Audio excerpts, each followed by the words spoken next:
At the very wedding I paid for, my future daughter-in-law told me, "Sit down, today's not about you." The whole room laughed. My son stayed silent. But they didn't know just minutes later I'd destroy everything with a secret buried for 20 years. If you think this is just another ordinary family drama, you're dead wrong. Hit subscribe now to catch the most powerful stories we bring to life. The piano hadn't spoken in years. Its ivory keys, dulled and speckled with dust, lay under a sheer lace cloth, like a memory covered but not forgotten. Outside the tall windows of the old Victorian villa in Willow Ridge, the morning fog draped the hills like a shawl, and pine trees stood like sentinels in the silence. Inside, a solitary brass clock ticked with the solemn rhythm of age. Mrs. Rose Henderson sat still in her armchair by the window, her teacup untouched, cooling with time.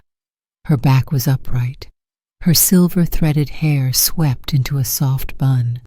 But it was her eyes, distant, glassy, as if searching through the fog, not for the road outside, but for fragments of another life. The house, a stately two-story relic wrapped in wisteria and quiet ghosts, had once echoed with music, laughter, and footsteps. Now it breathed with silence. It had been 15 years since Richard died, her husband, her anchor, her contradiction. A man who rarely smiled but never lied. He had served as a senior investigator for the State Education Board. Unshakable, incorruptible. He pursued the truth with a quiet ferocity, often making enemies but never regretting it. Rose still remembered the morning he brought home a folder thicker than most. A cheating scandal at Willow Ridge Academy. Dozens of students. Political pressure. Whispers of names that were supposed to remain untouchable. But Richard didn't flinch. This mess, he'd said, holding up the folder, needs light, not shadows. The fallout had been swift and unforgiving. Expulsions, resignations, a storm in the press. Among those expelled was a girl with a carefully constructed innocence and eyes too quick to trust. Rose had seen her once in passing, beautiful, manipulative, dangerous. What was her name? She couldn't recall, not yet. Now the man who had exposed corruption lay beneath the earth, and the woman who had stood beside him sat alone in the very house they had built together, not with money but with discipline, music, and a shared belief that dignity mattered more than comfort. She reached for the photo on the mantel, Richard in his dark suit, one hand in his pocket, the other gently resting on her shoulder. She looked younger in that frame, a concert pianist turned teacher, radiant, wide-eyed. They had weathered many storms, but nothing like the one that was coming. Behind the photo sat an unopened envelope, cream-colored and heavy. The handwriting on the front, sharp, mechanical, emotionless, belonged to her only son, David. David Henderson, now a 42-year-old businessman in Houston. Smart, driven, disconnected.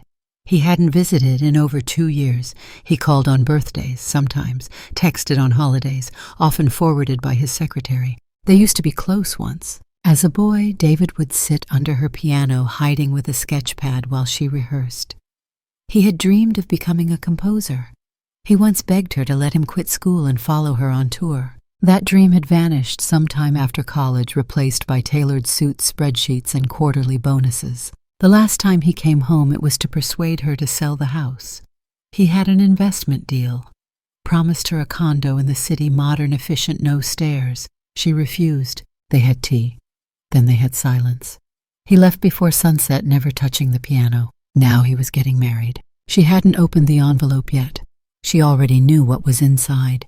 A wedding invitation, a request, a price. Rose moved slowly across the room, the wooden floor creaking under her modest steps. Her knees ached in protest, not from age, but from years of quiet service. She reached the piano, lifted the cover, and let her fingers rest above the keys.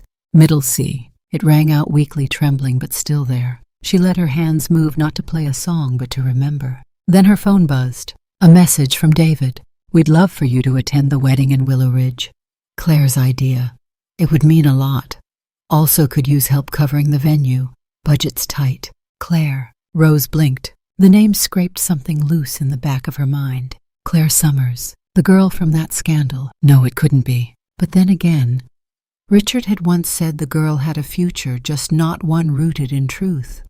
She'll climb, he warned, but only by stepping on people. Rose stared at the message, the coldness in it, the weight of what it didn't say. Then she turned her gaze toward the mountains rising beyond the garden. Fog was lifting, but in her heart a storm was already beginning to gather. She hadn't played the piano in years, but soon she would let the music speak again, and this time the world would listen. The call came just after dusk, when the light in Willow Ridge dimmed to that peculiar blue-gray hue, and the trees outside Mrs. Rose Henderson's window turned into shadowy figures whispering in the wind. Her phone vibrated once.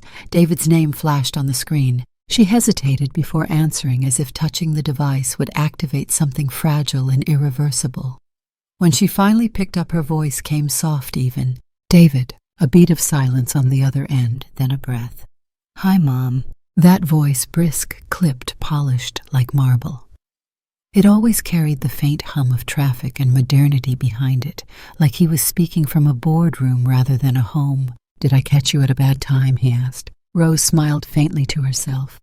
"There's no such thing at my age." David chuckled, but it didn't reach his throat.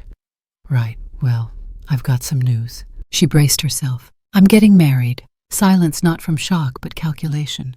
"To whom?" "Claire Summers." Rose's knuckles whitened slightly around the teacup she was holding. The name struck a note inside her chest that didn't quite resolve. "She's a business consultant, very driven, owns a chain of dental clinics down here. We met at a conference." Rose didn't respond right away. The room felt colder somehow, like the fog had slipped through the walls. "I see. She's special mom, confident, beautiful, and she understands me in ways I can't explain." His words for once seemed less rehearsed, almost sincere. "And you're happy?" "I am." Another pause. Then she asked without inflection, "When is the wedding?" "Next month. We're doing it at the Pinehurst Estate Resort just outside town." She raised an eyebrow. Pinehurst was the crown jewel of Willow Ridge hospitality manicured gardens, lakeview terraces, chandeliers the size of automobiles, a place reserved for senators and silver-screen celebrities, not exactly the venue for modest affairs. "That's rather soon," she said carefully. "Well," he exhaled. "Claire doesn't believe in dragging things out. She says when you know, you know." Of course she does, Rose thought. He continued, "Anyway, we want you there," Claire insisted. "She says it wouldn't be a real wedding without my mother." Rose didn't miss the deflection, how he placed the invitation in Claire's mouth, not his own. "I'm touched," she replied coolly. "She's been planning everything," David added. "Color schemes, menus, photographers. You know how women are about weddings." Rose winced inwardly. David paused. And then came the shift. The subtle clearing of the throat. The tightening of his voice. "There's one more thing, Mom, and I wouldn't ask if it weren't important." She already knew. She could hear it coming, not just the words, but the shape of them, the way they coiled like a question laced with a price tag. "Planning something this elegant isn't cheap," he said. "And with business the way it is lately, well, we could really use your help covering the cost." There it was. "Claire doesn't want to cut corners," he added quickly. "She says a wedding should be memorable, something that marks the beginning of forever." "And how much is memorable these days?" Rose asked, her voice even. He hesitated. "The total is around $120,000. We've already paid a deposit, but we're short on the rest, about $80,000, she repeated slowly, as if tasting the words for poison. "I know it's a lot," he said, "but it's not a donation. I'll pay you back. In installments." She looked at the piano across the room. $80,000 could have restored it. $80,000 could have rebuilt the conservatory for underprivileged music students that Richard once dreamed of opening. "I just thought," David continued, "you've been saving for years, and I figured you wouldn't mind." There was no anger in his voice, just assumption. Rose swallowed the sharp edge of her breath. "You thought I wouldn't mind paying for a wedding at a luxury resort that I didn't even know was happening until now." He shifted. She could hear it, the weight redistribution of guilt. "It's not like that. No, we want you to be part of it. Claire even picked out a color palette for your outfit." "Color palette. Lavender and silver. Very elegant. She says it'll match the theme." Rose stood up and walked toward the window, her back stiff. her eyes catching the faint flicker of the town lights below. "You really care about this woman, don't you?" "I do. And she cares about you. I think she loves me more than anyone ever has." She nodded to herself. "And this Claire, she knows I'm paying for her wedding. He stumbled. She knows you're helping. She's grateful." But Rose could already hear the truth in what he didn't say. Claire wasn't grateful. Claire expected. The silence between them stretched. Then softly she asked, "Will there be music at the wedding?" David blinked. "Music? Yes. Will anyone be playing?" "I think we hired a quartet. Why?" "Just wondering," she said. "It's been so long since anyone asked me to play." David's voice dropped. "Mom, this isn't about your piano." "It's always been about my piano," she said, her tone like a gentle slap. He sighed. "Can you just tell me if you'll help or not?" She turned away from the window back into the dim hush of her parlor. Her whole life echoed in these walls, years of raising a child, burying a husband, teaching music to children who called her maestra. And now here she stood being asked to buy her way into a wedding she had no part in planning for a son who called her out of necessity, not love. Still, "Yes," she said. David didn't speak. "I'll help." His breath caught. "You will?" "Yes." "Mom, thank you. You don't know what this means." "I think I do." "I promise we'll pay you back. Claire will be thrilled. I'm sure she will." There was a pause, then a flash of warmth in his voice. "You're the best." Rose smiled bitter and quiet. "Tell Claire I look forward to meeting her." "I will." And then the call ended. The room felt heavier after the conversation, like something sacred had been exchanged for something transactional. She stood for a long while looking at the invitation card she had finally opened. It was thick and lavish, the kind of paper stock that came from Paris. The font swirled in gold leaf declaring the union of David Henderson and Claire Summers at Pinehurst Estate Resort. A wedding to remember. Rose placed the card beside the photo of Richard on the mantel. She touched the frame once, whispering as if he were still there. "Well, Richard, it looks like I'll be attending our son's wedding, and it'll cost me a fortune." She chuckled softly. "But maybe, just maybe, it'll buy me back something that's been lost." Then she turned across the room and sat at the piano. This time she played more than just a note. She played a memory and behind it a question. Who exactly is Claire Summers? And why did her name feel like déjà vu wrapped in a warning? Outside, the wind picked up. A storm wasn't coming. It had already begun. The first time Rose Henderson saw Claire Summers in person, the sun was bright, but the air felt cold. It was a Saturday afternoon in early spring. The camellias along the Henderson driveway were just beginning to bloom, thick waxy petals in crimson and white. The iron gate creaked open at precisely 200 p.m., as if punctuality had been part of the announcement. David stepped out of the car, first-tailored polished hair slicked back with just the right touch of calculated disorder. He had always looked more like a man who belonged in financial reports than in family photographs. Claire followed a moment later. She wore a tailored cream dress that hugged her frame like a contract, no room for error, no softness in the lines. Her hair was curled in deliberate waves, shoulder-length and glossy, like a magazine spread. She held a handbag that probably cost more than Rose's monthly pension, though the woman holding it looked as if she'd never carried anything heavier than her own opinion. "Mom," David called, walking toward the steps. "This is Claire." Rose stood in the archway of her home, hands folded neatly in front of her, dressed in a gray knit dress.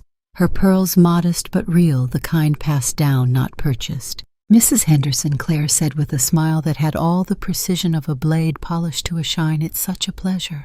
Rose extended her hand, and they shook briefly, dryly, like two diplomats meeting under surveillance. "Welcome to Willow Ridge," Rose said. "I hope the drive wasn't too winding." "Oh, I'm used to curves," Claire replied with a quick wink at David. "In business, you learn to expect sharp turns." Rose nodded politely, but something behind her eyes narrowed. They entered the house, the scent of old pine wood and rose tea clinging to the silence between them. Claire glanced around the foyer with the sort of admiration that wasn't quite admiration. Her eyes lingered on the high ceilings, the arched windows, the antique grandfather clock. "Your home is charming," she said. "It's like a museum, isn't it?" "It's lived in," Rose replied. "But yes, many things here have stories." Claire gave a laugh too sharp for the quiet of the room. "I adore stories. I think everything should have a legacy, even weddings." David touched her elbow gently as if cueing her to behave. They moved into the sitting room where tea had already been set. Rose poured each cup with careful grace, adding a single sugar cube to hers. Claire declined. "No sugar," she said. "I have to watch everything now with the wedding coming. Cameras are less forgiving than memories." David chuckled, but Rose watched the way Claire sat upright, precise legs crossed at the ankle, hands placed exactly on her lap. The kind of woman who managed herself like a product. "So," Rose said after a few pleasantries, "you and David met at a conference." "Yes. I was giving a seminar on scaling sustainable dental practices. David was there with one of his investment partners. I thought he looked lost, financially brilliant, but hopelessly bored. I guess I was right." She reached over and took David's hand, her nails perfectly manicured in pale ivory. "He's my anchor now, and I think he needed someone who wasn't afraid to tell him no." David smiled thinly. "Claire's been a force of nature, Mom." "I can see that," Rose said softly. Claire leaned in, lowering her voice like they were sharing a secret. "David told me you used to teach music. Piano, right?" "Yes." "How poetic. You know, I always think musicians have the most interesting minds. But I could never learn an instrument. Too emotional. I'm much more tactical." "Tactical," Rose repeated. "Oh yes," Claire said brightly. "Emotion makes for messy decisions." The room fell into a temporary hush, interrupted only by the ticking of the clock and the faint creak of the old floorboards beneath Rose's feet. Claire's gaze shifted across the room methodically, not curiously scanning the walls, the framed photographs, the bookshelf filled with weathered spines. Then her eyes landed on something, a glass cabinet in the far corner. It was subtle, just a half-second of pause, but Rose noticed the shift, the way Claire's chin tilted, her pupils slightly contracted. The mask slipped just briefly. "What a lovely tea set," Claire said, suddenly standing and walking toward the cabinet. "It was my grandmother's," Rose replied, rising slowly to follow her. "Imported from Kyoto. Each piece is hand-painted." Claire leaned in, her eyes fixed not on the cups, but something else inside a small silver music box. Unremarkable to most, but not to Claire apparently. She didn't touch it, but her face changed. Just a flicker, a glimmer of something sharp, searching, and very much out of place. She turned back to Rose with a smile so quick it was almost mechanical. "Antiques are fascinating, aren't they? They remind us of who we used to be, or what we tried to forget," Rose said. Claire laughed too loudly this time and returned to the sofa. Rose stayed by the cabinet a second longer, her fingers brushing the edge of the shelf. Richard had given her that music box on their 10th anniversary. It had survived 3 relocations, a fire scare, and the fumbling hands of a curious toddler named David. But it had never, not once, drawn a look like the one she'd just seen. Back on the sofa, David poured himself another cup of tea. "So," Claire Rose said gently, sitting down across from them again, "do your parents live in Houston as well?" "They're retired." "Florida now," she replied breezily. "Golf and ocean views. The American dream. And they'll be at the wedding." Claire's smile thinned. "My father passed 2 years ago. My mother's complicated. But yes, she'll be there." Rose let the silence do the talking for a moment. "I'm sorry to hear about your father." "Thank you," Claire replied, eyes unreadable. The conversation shifted to wedding plans, guest lists, the menu organic only, and the seating chart. Claire had already envisioned everything down to the signature cocktail, a lavender gin fizz to match the palette. Rose nodded, listening without agreeing. She said little but took in much. As the hour passed, she noticed the subtle dynamics between them. Claire spoke often with certainty, with timing, with a voice honed by negotiation. David echoed her, filled in her pauses, looked to her for approval. It wasn't love, Rose realized. It was theater, a well-rehearsed script. When it was finally time for them to leave, Rose escorted them to the door. The sun had dipped behind the pines, casting long shadows across the lawn. Claire turned her hand outstretched. "Thank you for your hospitality, Mrs. Henderson. I know how important family is to David, and I want you to know that you're important to us too." Rose took her hand, held it for a moment longer than necessary. "I appreciate that," she said softly. "And I hope, when the time comes, you'll feel right at home here." Claire's smile faltered, barely, then recovered. "I'm sure I will." As they drove off, Rose stood at the gate, watching the car disappear down the curved drive. The air had turned colder. She walked back into the house and shut the door behind her. Only then did she allow herself to speak aloud. She knows. Not what, not how, but that look in the cabinet had confirmed it. Claire Summers wasn't just a stranger marrying her son. She was a woman who had seen that music box before, and she had not forgotten it. 3 days after their visit, Claire Summers began to call. Not David, Claire. Her number lit up Rose Henderson's phone each morning just after 10:00 a.m., always with a breezy opening and a pointed agenda. Hi, Rose. Just checking in. Have you given any thought to the dress? Because the lavender one you mentioned. It's a bit vintage, isn't it? Or, we were reviewing the table layout last night, and David had the sweetest idea. Maybe you'd be more comfortable at a quieter table away from the speakers. It wasn't a question. It never was. At first, Rose entertained the conversations with measured grace. She'd been raised in a time where composure was as valuable as currency, and where women were taught to smile, nod, and calculate in silence. But Claire's insistence on details quickly became directives. The first crack appeared with the dress. I was thinking of wearing a deep lilac satin gown I wore to a concert years ago, Rose had said gently during one of the first calls. There was a pause, not long, but pregnant.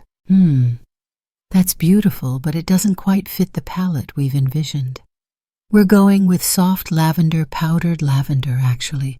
More ethereal, less theatrical. I see, Rose replied, her voice cool. Oh, and could you avoid collars or long sleeves? We're aiming for a clean visual line in the family portraits.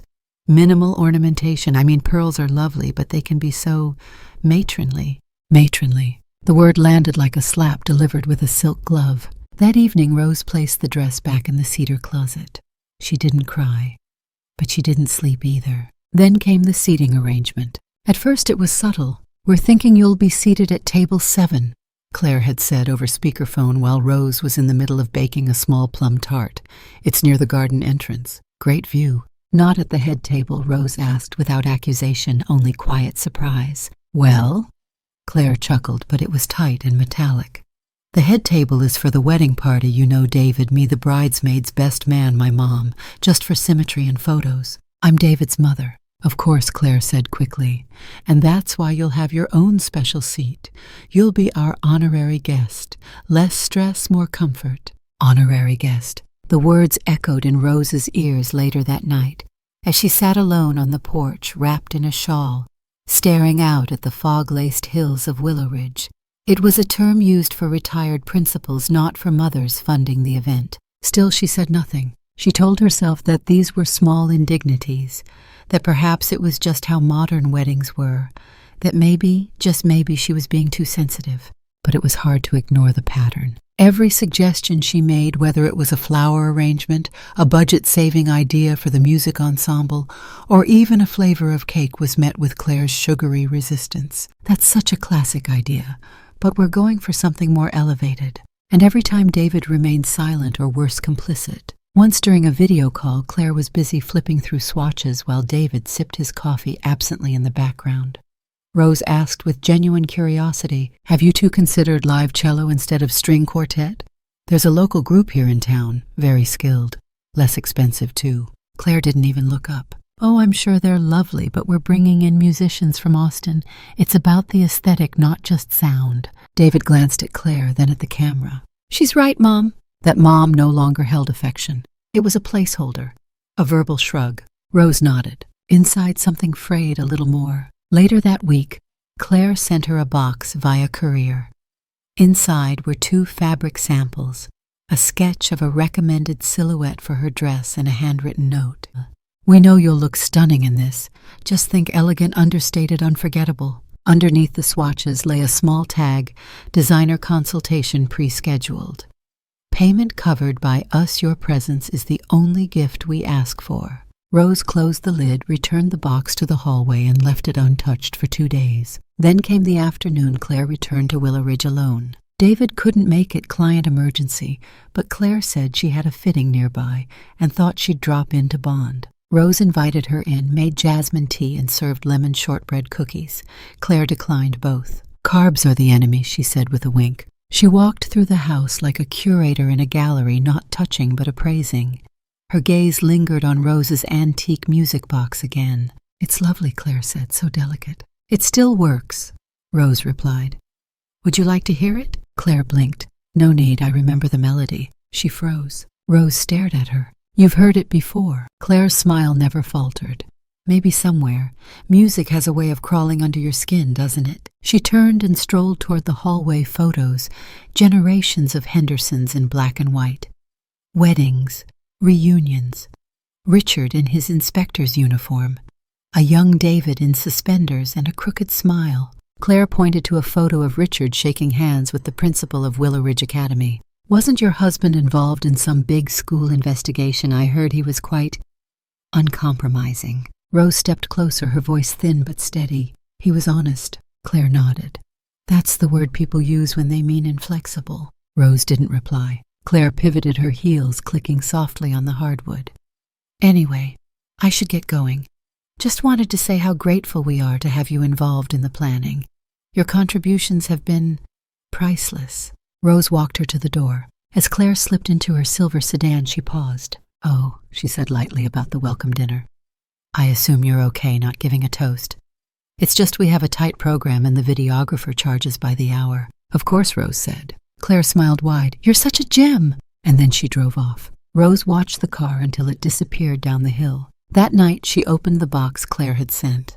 She took the swatches, the note, the sketch, and burned them in the fireplace. Not out of rage, out of clarity. There was a difference. Claire Summers wasn't just planning a wedding. She was laying siege to boundaries, replacing tradition with control.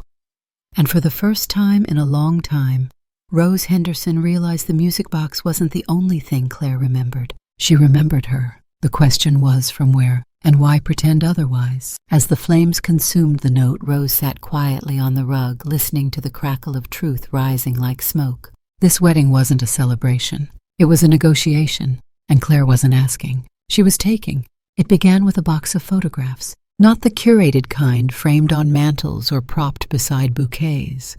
These were raw, yellowing snapshots tossed into a faded shoebox beneath the cedar trunk in Rose Henderson's attic, a quiet archive of years gone by. The attic smelled of dust pine and old silk.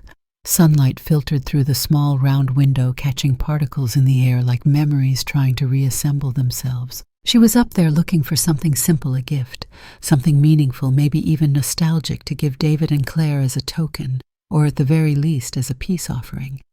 Something beyond checks and swatches. Something that could say, I tried. What she found instead was a truth that had been waiting. The photo emerged from between two school newsletters bound in twine. At first she didn't recognize the girl. The image was soft, likely taken by a student, candid, slightly tilted. A group of teenagers in a school courtyard. Uniform skirts, open textbooks, plastic bracelets strung over wrists. And then her eyes settled on one face. Not in the front, not even posing. Off to the side, half-turned but unmistakable. Claire Summers. Rose's breath caught. She leaned in, fingers tightening at the edge of the photo. The same sharp cheekbones, that distinct, alert glint in her eyes. Back then she'd worn her hair in a high ponytail and chewed her lip, while others spoke a tell that said she was already calculating her next move. Rose sifted through the pile quickly, hands no longer gentle. Another image, a yearbook page. Class of '03, Willow Ridge Academy. And there again, though under a different name, Claire Simmons. Simmons. The surname triggered something else. Not a memory exactly, more like a scent you can't quite place, but know you've smelled before. Rose dug deeper into folders and old correspondence left behind by her husband. The air grew heavier, the silence tighter, as if the walls themselves knew what was coming. And then she found it. A file labeled WRA-03, Disciplinary Case Number 114. Richard's meticulous handwriting. Inside name statements, a typed report marked confidential in red. Notes taken during an investigation into a cheating ring involving midterms at Willow Ridge Academy, a scandal that had once made quiet waves through academic channels, though the names were scrubbed from public record to protect the futures of minors. The list of implicated students was long. Most names didn't ring any bells, except one. Claire Simmons. Rose read the page slowly, methodically, as if holding each line up to the light like a gem to be appraised. Claire Simmons, sophomore. GPA 3.7. Behavioral notes. Subtle class disruptions. Manipulative tendencies. Repeated use of others' homework. Incident suspected of purchasing an advance copy of the literature exam and distributing it through coded email to a group of friends. Evidence circumstantial but damning. The administration had voted to expel 3 students. Claire had been among them, though her expulsion was later reversed under pressure from her parents' legal team. She had instead transferred out quietly with no record and enrolled in a private school out of state. Rose sat down hard on the edge of a trunk. Her hands trembled slightly, but it wasn't age. She stared at the photo again, young Claire smirking in half-shadow. And suddenly, everything made sense. The glance at the music box, the comment about Richard's inflexibility, the uncanny confidence in dictating every wedding detail as if she already knew how far she could push. Claire didn't just know Rose. She remembered Richard, and more importantly, she remembered what he had done. Rose could hear her husband's voice again, gravel and conviction. This girl isn't just misguided. She's dangerous, smart enough to weaponize charm, proud enough to resent consequences. He'd said it on the evening of the final disciplinary hearing. They'd sat on the back porch with brandy and silence. He hadn't gloated. Richard never gloated. But there was a weariness in his tone, the fatigue of someone who knew that winning didn't always mean victory. Kids like her, he'd said, they don't forget being held accountable, and they never forgive it. Rose hadn't understood the weight of that warning at the time, but now the puzzle pieces locked together with an audible click. Claire Summers. Nay Simmons had clawed her way out of disgrace, rebranded herself with a new name, a new city, and a polished resume. And now she was walking right back into the home of the man who'd once exposed her and was about to marry his only son. Not out of love, but as revenge. It wasn't theatrical, it wasn't even loud, it was exacting, calculated, elegant. A wedding paid for by the widow of her former accuser, a ceremony orchestrated on the ashes of forgotten scandal. And if Claire had her way, Rose would be sidelined, humiliated, and buried beneath lavender decor. Rose looked at her reflection in the small attic mirror. The lines on her face had deepened, yes, but her eyes were clear. There was no room left for doubt. This wasn't a coincidence. This was a long game, and Rose had just remembered how to play. She gathered the files, folded them back into their envelope, and slipped them beneath the cedar chest. Not out of fear, but strategy. The truth was power, but timing was everything. Claire had returned to settle a score. But Rose Henderson wasn't the same woman she'd tried to erase. Not anymore. The laughter echoed long before Rose Henderson stepped into the reception hall. Pinehurst Estate had transformed. Draped in lavender silver and soft gold, it resembled something out of a bridal magazine, exquisite curated hollow. White orchids cascaded from suspended glass orbs. A string quartet played near the open terrace, their music light and detached as if afraid to interrupt the air of wealth and certainty. Rose arrived alone, dressed in a modest soft lavender gown with understated silver trim. It fit the palette as requested. It did not fit the narrative Claire Summers had planned. She'd taken care with her appearance that morning. Subtle makeup, a brooch from her wedding day pinned at the neckline. Her hair styled in the way Richard used to compliment elegant, dignified, unfussy. But the moment she stepped inside, Rose felt the shift. Not hostility, something worse. Indifference. No one greeted her at the entrance. No usher offered direction. The planner, a brittle woman with a headset and a clipboard, barely glanced up as Rose entered. Still, she walked forward, head high, searching for her son. David was across the room, surrounded by a tight cluster of Claire's relatives. He wore a tailored suit that shimmered faintly under the chandeliers, holding a glass of champagne, and smiling that bland, agreeable smile she'd come to recognize in photographs. He didn't notice her. Then Claire appeared, stunning, of course. The gown was an ivory sheath laced with hand-sewn crystals. Her hair swept back, makeup flawless, posture effortless. She looked like a queen who had conquered exactly the kingdom she wanted. She saw Rose and smiled, not warmly, strategically. Mrs. Henderson, Claire called, making sure to use the formal name. "You made it." A few heads turned. Rose approached slowly. "Of course, I was invited, wasn't I?" Claire laughed. "Oh, always so punctual." That's one thing David says you never compromise on. She took a moment to scan Rose's dress, her eyes moving top to bottom with the precision of a scanner. Well, Claire said, voice sweet but sharp. You really committed to the lavender, didn't you? Rose tilted her head. Wasn't that the request? It was, Claire replied quickly. It's just I expected something fresher, a beat. Not everyone can pull off that shade without looking washed out. The comment floated between them, subtle enough to be deniable, pointed enough to draw blood. Rose didn't flinch. I suppose age limits certain things, or liberates them, she said evenly. Claire gave a brittle laugh. Well, you'll find your tables just over there, table 12. Rose turned. Table 12 was near the far exit beside the hallway leading to the kitchen. The table was already half filled, a collection of guests she didn't recognize. Older couples, one woman wearing orthopedic sandals, another fanning herself with a brochure from the estate spa. No one looked up as Rose approached. Is this the mother of the groom? One woman asked without standing. I believe so, another whispered. Not at the main table. Rose sat her back straight, the smile on her lips, the kind you wore when there was no room left to cry. From her seat she could see David and Claire at the head table, surrounded by bridesmaids and gauzy lavender groomsmen in matching ties. Claire's mother sat beside her, beaming. A toast was already underway.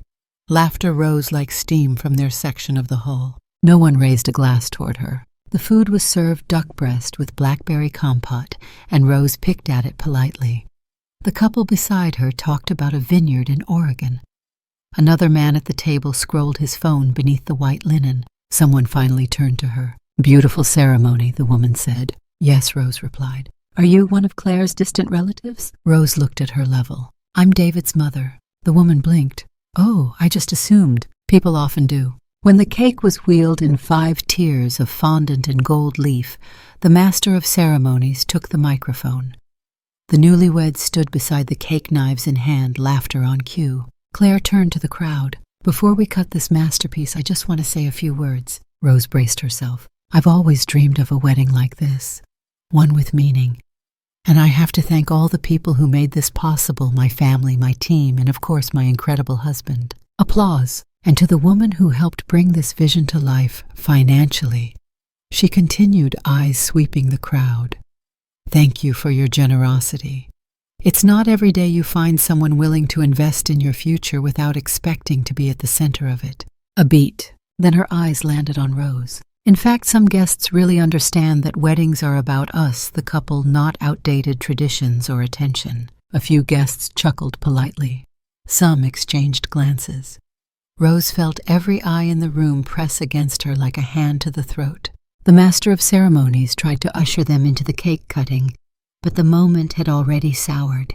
Rose stood, slowly, quietly. She walked toward the restroom, not out of weakness but to breathe, to think, to survive the blow. Whispers followed her like trailing lace. Did you hear what Claire said? Was that about David's mom? I thought she was seated up front. She paid for the wedding, didn't she? She looks like she doesn't belong. That last one stuck, not because it wasn't true, but because it was. In that ballroom filled with crystal chandeliers and curated affection, Rose Henderson realized she had been cast out long before she stepped into the room, and Claire had planned every moment of it, not by accident, but with precision. The room was champagne bright and drunk on applause. The cake had been sliced, the kisses staged, the flashbulbs of 10 rented cameras blinking like paparazzi at a royal coronation.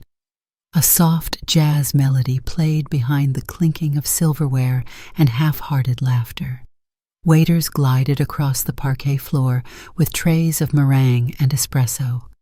Every detail down to the satin ribbons on the chairs had been manicured into place. And in the middle of it all stood Claire Summers, flawless, composed, the crown jewel of a performance she had crafted down to the syllable. The MC tapped his glass. Before we continue the festivities, we'd like to invite the groom's mother, Mrs. Rose Henderson, to say a few words. Silence. Claire froze. David turned confused. I thought we cut her from the speech list, he whispered. I made a last-minute change, the MC replied brightly. The family insisted. David's brow furrowed. Claire's smile stretched taut as wire. Across the hall, Rose rose slowly from her seat at the forgotten table in the back corner. She walked to the front with the steady grace of a woman carrying not just herself, but a lifetime of silence now sharpened into steel. No music, No fanfare, just her heels tapping like a slow metronome across the floor. She accepted the microphone with a slight nod. The room quieted. "Good evening," she began, her voice low but clear. "Thank you for inviting me to this celebration. I wasn't sure at first whether I should speak. I didn't know if there was space for a voice like mine tonight." Some guests shifted in their seats, but I realized if I remained silent now, then I would not only dishonor myself, I would dishonor the truth. Claire's smile stiffened. "I want to start by saying how proud I am of my son David." Rose continued. "I raised him with my husband Richard Henderson, an education investigator, a man who believed that truth mattered even when it cost him friendships, reputation, peace." David looked down. "I supported this wedding," Rose said, turning slightly toward Claire, "not for the flowers or the venue or the spectacle, but because I believed, I hoped that the woman my son chose to love must be someone who deserved him." Claire's jaw clenched. Her champagne flute trembled just slightly. "And then I remembered where I'd seen you before, Claire." Gasps low scattered. Claire's eyes widened just a flicker, then narrowed. "You weren't always Claire." "Summers, were you?" Rose said. "You used to be Claire Simmons, a sophomore at Willow Ridge Academy in 2003. You were expelled for your role in a cheating ring that compromised the integrity of final exams and implicated several other students." The room fell silent, utterly devastatingly silent. "I know this," Rose continued, her tone sharpening, "because my husband was the one who led the investigation. He wrote your name in his final report, and I have the documentation to prove it." Claire stepped forward suddenly, eyes darting, her voice loud and shaky. "That's a lie." No, Rose cut in, gaze unwavering. "It's not. You were offered a quiet transfer after your parents threatened legal action. You changed your name, you rebuilt your story, and you thought what better way to erase the past than to marry the son of the man who tried to hold you accountable." David stood, his face pale. "Mom, what is this?" "This," Rose said, her voice rising, "not in volume, but in finality, is truth. And whether you want to face it or not, it stands. You brought me here, Claire. You used my resources, my son, my family's name, and you thought I'd sit in the corner while you turned my husband's memory into a doormat." The guests murmured, a wave of whispers spreading through the hall. "She's making this up. That can't be true. Wasn't that case buried?" David stepped forward, voice shaking. "Claire, is this true?" Claire's mouth opened, but no words came. Her face flushed crimson. Her hands gripped the table. The sparkle of her gown suddenly looked like armor cracking under the heat. Rose looked at her son, then softened. "David," she said, "I'm sorry you had to hear this now. I truly am. But you needed to, because love cannot exist without truth, and trust cannot grow in a lie." Claire turned to him. "David, please, I was a child. I was pressured. I've changed." He looked at her like he was seeing a stranger. "Why didn't you tell me?" he asked. I didn't think it mattered." Rose shook her head. "It always matters." The MC stood awkwardly, microphone half raised. Should we take a moment?" But Rose had already placed the mic gently on the table. Then she walked back to her seat, her stride slower, yes, but measured. Every step a release, every breath a reclamation. Behind her the silence hung like frost. Claire sat back down, eyes wide and wet fingers twitching against her dress. David did not touch her. Somewhere in the crowd someone began to clap, softly, then another, then more. It wasn't loud. It wasn't a cheer, but it was real. Rose sat down, folded her hands in her lap, and closed her eyes for a moment. And in the deepest corner of her chest, she felt something uncoil, a knot she'd carried for years. Gone. Not with bitterness, but with justice. The applause had long faded, replaced now by a ripple of discomfort that threaded through the silk-draped tables and ornate chairs like a crack in marble. Rose Henderson remained seated, hands folded in her lap, as if she were attending someone else's funeral, not her own quiet eulogy. David stood several paces from her, his expression unreadable. But his silence was not the kind of silence that seeks understanding. It was judgment, recoil, a sun calcifying in real time. "What the hell was that, Mom?" he said finally, voice low and tight. Rose didn't flinch. She looked at him the way she used to when he'd fall and scrape his knees, equal parts calm and heartbreak. "It was the truth," she answered. He stepped closer. You stood up in front of 200 people on my wedding day and tore my wife to shreds. She's not your wife, Rose replied softly. Not in the way you think, not in the way that matters. His eyes narrowed. You think you're protecting me by humiliating me, by dragging Dad into this like some ghostly sword? I didn't need to drag Richard, she said. Claire brought him when she decided to stand on the ruins of his integrity. David's jaw clenched. Do you even hear yourself? You sound vindictive, paranoid. Rose's voice trembled, not with weakness but fury buried too long. No, David. What I did tonight was mercy. I could have exposed her months ago. I could have sent those files to the press, to her clients. But I didn't. Because I hoped, God help me, I hoped she loved you enough to come clean. She doesn't owe you an apology for something that happened when she was a kid, he snapped. She owes you honesty, Rose said. She owes this family transparency, and she's given you neither. Guests were beginning to stir. Claire sat frozen at the head table, her wine untouched. Across the room, murmurs gathered mass and momentum. I can't believe this is happening, David muttered, stepping back. I asked you for one thing, to be supportive, to show up, to sit quietly and let us have this day. You asked me to fund it, to watch from the shadows, to become a relic. I asked you to be a mother, he growled. Rose inhaled sharply, and then slowly she stood. A few heads turned. She turned toward him, no longer maternal, regal. I was a mother when I stayed silent for 20 years about what your father saw in that school hallway. I was a mother when I paid for this wedding without question, despite every warning bell in my bones. And I was a mother tonight, when I chose to love you enough to lose you. David said nothing. Claire suddenly stood as well, voice trembling. We can fix this, she said. Damage control. I'll draft a statement. Say it was a mistake, misidentification. People forget scandals faster than they forget names. David looked at her, then at Rose, and in that space something inside him folded. He didn't defend Claire. He didn't defend his mother. He simply disconnected. You should go, he told Rose. And with those 3 words, the boy she had raised with lullabies and flashcards and home-cooked dinners disappeared. Rose didn't protest. She didn't weep. She reached for her small silver clutch, then turned, walking through the crowd now dense with stares and whispers. Some guests had begun to gather their things. Others discreetly headed for the exits. The string quartet had stopped playing, their bows frozen mid-air, like they too were unsure how to continue. As Rose neared the edge of the ballroom, she paused by a table near the cake. A boy sat there, 12 years old. Hair slightly too long, shirt slightly too big, hands too fidgety for a formal event. Ethan, her grandson. He looked up from his dessert, uncertain. Grandma, he asked. She knelt beside him. From her purse, she took a small cream-colored envelope, unmarked, sealed. She placed it gently into the breast pocket of his blazer. What's that? He whispered. Something for later, she said, smoothing the pocket. Don't open it now, but when the time comes and you'll know when read it.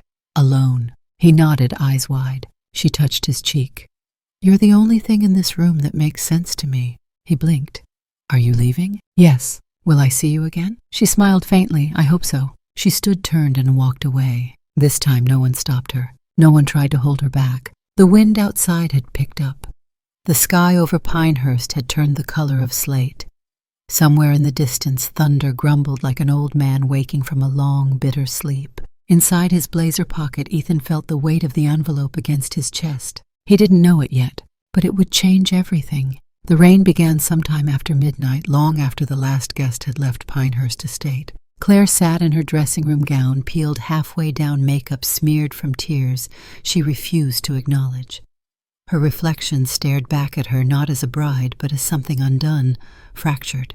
Her phone buzzed on the counter unanswered. Her publicist had already called twice. David stood by the window, jacket off, shirt untucked, his tie coiled in his hand like a leash he no longer knew what to do with. No one spoke. Then the knock came, sharp, deliberate. He opened the door to find a courier standing in the hallway, soaked to the bone, holding a document envelope marked urgent. David signed for it without thinking. He opened it in silence. His face paled. Claire watched him. What is it? He held up the papers like an accusation. It's from the estate lawyers, the financial firm. What does it say? His voice was flat. Revocation of power of attorney, termination of asset transfer, reinstatement of individual trusts. Claire blinked. I don't. She's pulled everything he said. All of it. She moved the accounts, the property deeds, the insurance, the trusts, everything she had earmarked for the wedding, for us. Claire staggered back. But she can't, she promised. She didn't sign anything legally binding. David muttered. It was all informal. She trusted us. Claire's voice rose. She set us up. She warned us, he said. We just didn't listen. Meanwhile, miles away, a boy sat curled on the window seat of his parents' guest room. His name was Ethan, but to Rose Henderson he would always be Min, the name she whispered to him as a baby when he couldn't sleep, the name she wrote at the top of every piano lesson sheet she prepared just for him. He held the envelope in his lap. Earlier that evening he had opened it alone as instructed. And now beneath the hush of rain and the crackle of a distant thunderstorm, he read his grandmother's handwriting. Neat, graceful final. My dearest Ethan, by the time you read this, the truth will already be unraveling. I'm sorry you had to carry this alone for even a moment. But I needed you to understand what real love looks like. Not control, not guilt, not silence. Love is choice. Love is risk. And you, my sweet boy, have always loved me without condition. I've transferred the family assets into a private trust. You are now the sole beneficiary. The house, the investments, the land, the accounts, they're yours. Not for what you've done, but for who you are. Kind, brave, uncompromised. There will be noise, anger, confusion. But let it pass. Stay grounded. Know that everything I built for a future I believed in, and I believe in you. Live with purpose, speak with courage, and never sell your soul for anyone's spotlight. All my love, Grandma Rose. Ethan wiped his eyes, not out of sadness, but because something inside him had shifted. Responsibility, legacy, a path no one had expected him to walk. Downstairs his parents were arguing, his father pacing, his mother calling someone about postponed honeymoon tickets, voices rising like panic trying to disguise itself as strategy. But up in that room Ethan made a decision. He folded the letter, slipped it back into its envelope, and tucked it inside the pocket of his backpack, the one Rose had once embroidered with a treble clef and a quote from Chopin. Outside the storm passed slowly, but in that room a seed had been planted. A new beginning, paid for in truth, in grief, and in the courage of a woman who'd finally stopped waiting for permission to be seen. The first morning in the new house, Rose Henderson opened all the windows. The breeze that rolled in from the hills was thin and damp, and laced with the scent of pine and burnt coffee from a nearby cart. It wasn't the filtered luxury of Pinehurst or the curated silence of her old estate. This air had bark and breath, real life, a little raw around the edges. The house was modest, 2 bedrooms, a small porch, a sloped roof that moaned when the rain touched it too hard. But it had charm, a quiet dignity, like her. She unpacked her records first. Not clothes, not crystal. Her vinyls, Debussy, Ravel, Miles Davis. Her hands lingered over each sleeve like old letters. The piano arrived the next day. An upright Yamaha, not the grand she'd left behind, but reliable, familiar. It sat against the back wall of her living room where the sun hit around 4 in the afternoon. She tuned it herself. It took hours. But when she pressed the first clean A after she cried, she didn't decorate much. A few framed photos, a single shelf of books, a chalkboard by the door with the words, "Music is the soul's second language." Below it, the weekly class schedule. The flyers went up the following week, hand-drawn, no logos, just her name, the words "free music lessons," and a simple note for children who need a song more than a snack. She posted them at corner shops, outside bakeries, at a bus stop where school kids huddled under umbrellas. No one recognized her. That was good.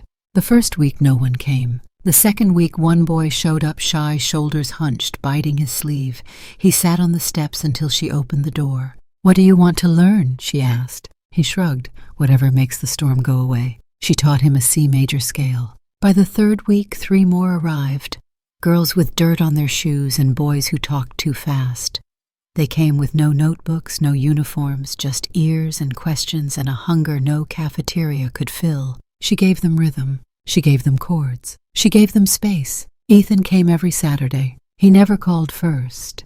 He just showed up, usually with a bag of groceries or a new phone tripod or something he found online that said, "Grandma needs this." She let him record the lessons. He edited the clips himself, added subtitles, uploaded them with titles like "Granny Rose Teaches Jazz to the Streets" or "The Kids Who Found Mozart in Their Bones." One went viral, then another. A local journalist came by for an interview, then a radio segment, then a sponsorship offer which Rose declined. She wasn't building a brand, she was rebuilding something else. Some nights, when the students had gone and the tea had cooled and the piano had grown silent, she'd sit on her porch with Ethan beside her. The city lights flickered below and the pine trees above bent in conversation with the stars. "Do you miss it?" he asked once. "Miss what?" "The mansion, the old life." She looked at him, then at the horizon. "No," she said. "That life missed me." He leaned against her shoulder. "People think revenge is shouting," she said. "But sometimes it's just starting over without asking permission." He nodded. "You gave me a gift," he said. "No," she smiled. "I gave it back." And in that quiet, in that reclaimed little house at the edge of the hills, the world began again. Not with fireworks, with harmony. It began with a 3-minute video, just a simple clip, unfiltered, unscripted, filmed by Ethan on his phone and posted without edits. It showed a silver-haired woman in a linen blouse teaching 6 children how to breathe between piano notes. "Let the silence be part of the music," she told them, tapping her chest gently.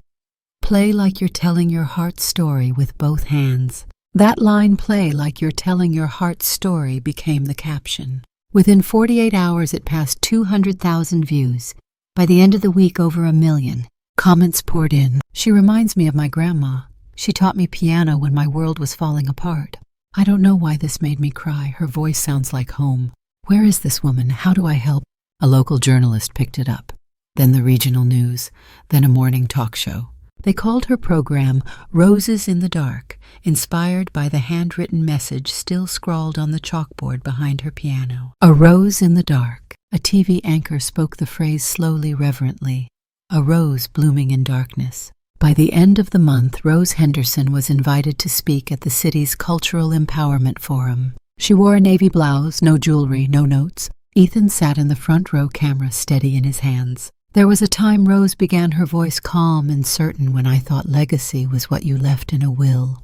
A house, an account, a name carved into deeds." She paused, looked at the audience. "But I've learned legacy is this, the echo of your courage in someone else's heartbeat. Not a single whisper."